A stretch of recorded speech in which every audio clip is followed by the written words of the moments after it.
Congratulations, 2020 graduates. It's a very special time for you and you've made it.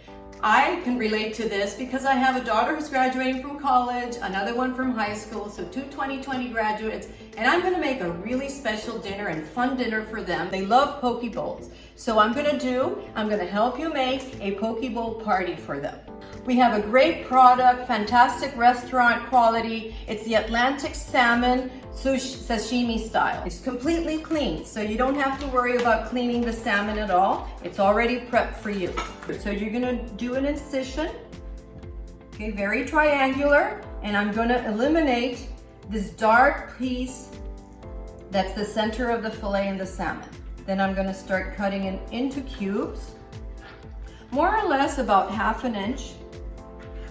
You're just gonna take the cubes of the salmon, okay, and then I make a mix with a little soy sauce, a little sesame oil, a little olive oil, and I also use what we have in our store as well, some little Dorot ginger. So I just push it in to the mix,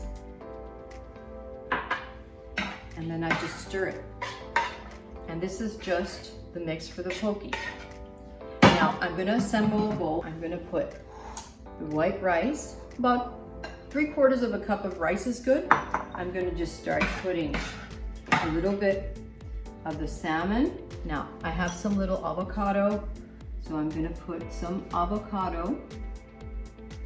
And I like to do sort of a triangular, or you just, you know, kids will have fun making their own bowl. Then I also have some cucumbers. I love cucumbers. I'm gonna put a little bit of scallions. I'm gonna put them over my salmon.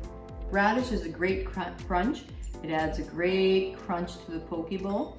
I also like to buy seaweed snacks. This is very popular among young kids too. So I'm gonna put randomly some little seaweed snacks that I cut up with scissors. This is very simple. The next thing I'm gonna do, I'm gonna sprinkle some sesame seeds. And last but not least, the pickled ginger. Wonderful. I'm gonna add just a little garnish on the cilantro. So here you go, the salmon poke bowl for the 2020 graduates. At Wild Fork Foods, we're super proud of you. Congratulations.